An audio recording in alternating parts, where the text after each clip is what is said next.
Yeah. Hey, what's up, my man? How are you? I'm doing fine. How about yourself? I am damn good, my man. So, what happened with your buyer? It doesn't sound like they put their earnest money deposit in. No, I hadn't done anything yet because because I didn't do my due diligence, and so when like I said, I had my contractor, my lawyer, which to look at it and he pointed all those things out, and so now we're looking at that stuff now. Then I need to get, and plus my wife hadn't signed it anyway, so it wouldn't have been legitimate anyway. Okay. So, what do we have to do to swoop in and send you a real contract that your attorney can take a look at? We can get it done. We can put it on a Trek form. We can put it on our form. I don't care. Yeah, You know. Well, that's it. The Trek was the big thing. Yeah, I can do that as well. And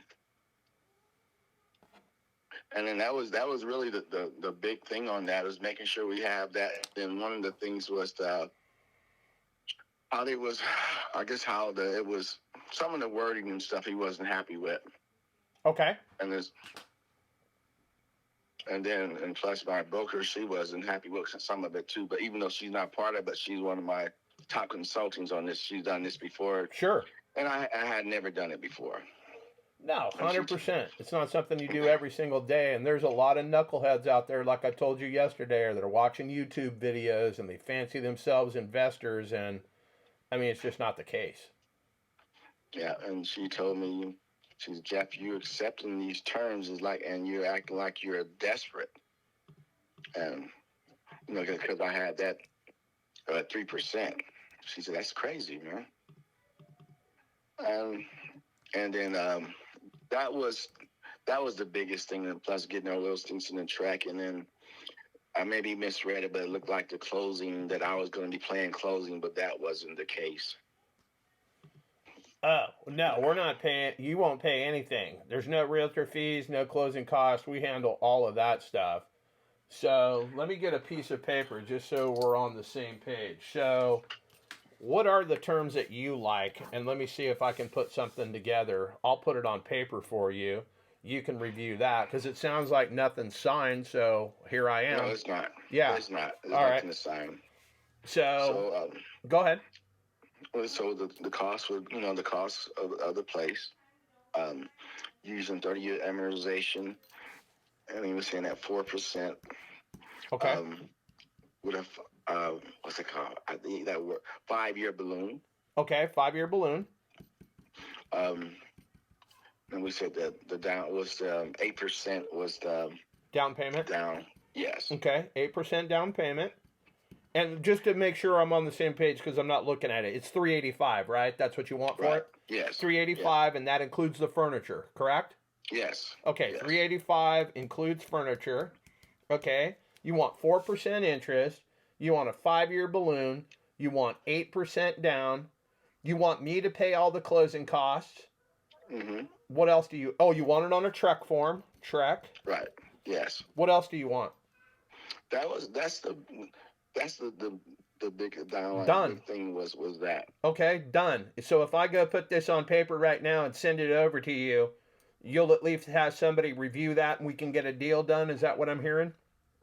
Yes, sir. I'll have them review it, and is everything good to go? We can make it happen. Okay, fantastic. Do you have an email address? Could you text that over to me? This is my direct cell number. Just text me your email address so I can send it to you.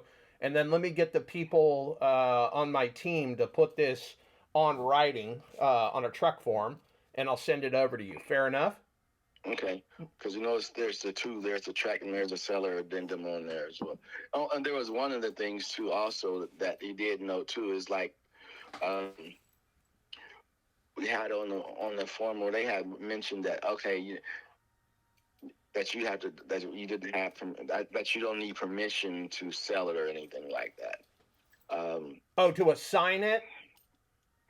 Right. Well, you'll see when you look in the Trek form, it talks about that. Okay. And the lawyer's like, no, we probably need to get that changed so that that they have to talk to you about if you're selling or something of that sort. But you look at the check form, because I'm still at the office, I'm Okay. working and stuff.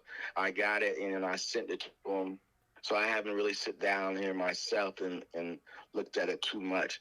It was one thing on it I did notice too, was a change, because we were looking at PITI on that, and it was maybe that's the PI, just $1,500 something, and I'm thinking from my standpoint, but how am I making money in this? Okay, so let me explain how this happens. We have something called a servicing company, right? So there's various Right. ones that we use. One of them's Westar, another one is Evergreen Note, and essentially what they do is they draft money out of my account every single month. They send you a check for the principal and the interest. Then they send Okay. a check for the insurance. Then they send a check for the taxes. You get an Okay. email saying, hey, John made the payment to you, John made the payment to the tax man, John made the payment to the insurance company. We'll see you next week or next month. And then basically Okay. next month, it just sucks it out. I don't ever look at it. It just comes right out of my bank account. You get an email and it says it. Now, again, if I get abducted by aliens, something happens. After 30 days, if I didn't make a payment for some reason, obviously, let's say my payment was due on the 1st. Well, on the 10th, if you don't have a payment in your pocket, you can already tell there's a problem, right? Right. You're going to reach out to me. John, where's my money? There, no answer from me. I've gone ghost. I got sucked up by the aliens. I'm in outer space. 20 days goes by. John, where are you? At that point, then you're like, uh-oh, we got a problem. So on day 30, the title would automatically transfer back to you any down payment I gave you, any principal pay down that I made, any repairs that I made to the property, all that stuff. It would revert back to you, including the furniture, and you could put this thing right back on the market.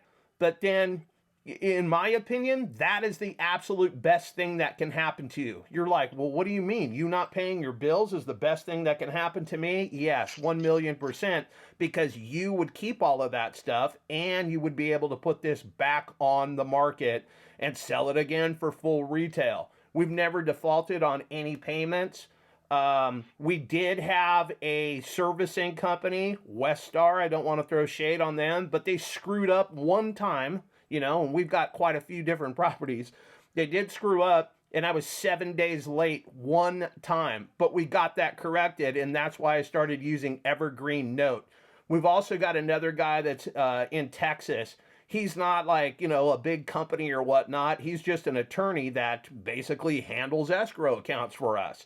He's a little bit more money, but he's super easy to work with, and he will walk you through all of the paperwork, setting this thing up so you feel 100% confident that what it is that we're going to transact about is going to happen. So if you're not comfortable, then why are we even going to do this, right? You got to make sure that who you're dealing with is the real deal, that they're not some knucklehead that just watched some YouTube videos or some TikToks and, all of a sudden they're a creative finance genius. There's a million of these knuckleheads out there right now. I'm not one of those guys. I'm a licensed broker in California, and all I got is my name and reputation. And by doing stuff like this with me, you're going to help me get out of this communist country of California and move to America. Yeah, you said that last. I can tell you this is one of the big things too, because I have to present this to my partner, which is my wife. Yep. Is that only thing she's gonna be looking at? She has to be seeing the $2,000 coming in. Yep. So whatever that is, however we work that I have to have at least that coming in. And I think at one point someone had, honestly, it's been a couple of you guys, they presented, the PITI with 23 something, but then now as you explain that, I'm not sure that would be giving her that $2,000 a month that she's looking for at minimum. Okay, so I can reverse engineer that because basically it's just math, right? It's 385,000 minus the 8%. This is what's left over. This is what the interest rate is. I can reverse engineer that and I can put that on paper and show you guys exactly what it is that, the math is. It's just math. This is what it looks like. This is what 4% interest on this much money over a 30-year amortization. And at the 5-year mark, this is the bag of money that I'm going to give you. So basically, our plan at that point most likely would be to cash out refinance. And basically, we would go to the bank, we would get money, and basically they're going to, let's say that we owed you $300,000. I'm just using a round number, right? So let's say we owed you $300,000. Let's say that the property at this point is worth $450,000. I don't know. Again, I'm just using numbers. Basically, I'd be able to pull out roughly $400,000. I'd be able to give you $300,000, and that remaining $100,000 that I have in my pocket, I don't pay taxes on that. It's a loan. So I would put that right in my pocket. I'd drive down to the Tesla dealership and buy me a Plaid, and then I would come get on the line with you, and we're going to see what's up with that Ford of yours. Right. Yeah. So that's basically like, I got nothing to hide. I'm 100% transparent. We'll put it on paper. Whatever we got to massage, we can massage. If you need me on the phone with the wife to explain this, yippee-ki-yay. You want me to talk to your realtor friend, yippee-ki-yay. Same thing with the attorney. I have nothing to hide. I don't have all the answers, but I got quite a few of them. Okay. Well, that sounds good what you're saying, and I'll get that, and then we will definitely go from there. I'm liking how this is sounding with you, a little bit more comfortable. The other guy was more amicable as well. I just didn't like his rep he sent out. Okay. And it was like, if I send you this contract, are you going to sign it, or are you going to waste my time? I'm like, oh, wow. Yeah. Now you rush me in. Right. He's got you at verbal gunpoint. Yeah. Yeah, we're not going to do any of that. I'm going to send you out exactly the terms that you just laid out for me. I'll send an amortization schedule with it so you can see, hey, this is the first payment all the way down 30 years. And at the 5-year mark, this is how much money that I'm going to have to go get from the bank to pay you off.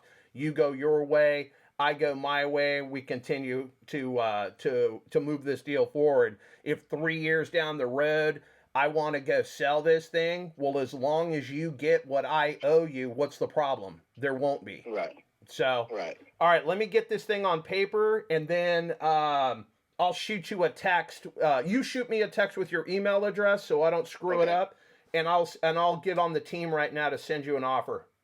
All right. Appreciate it, my man. You have a great day. Take care. Yeah. Bye-bye.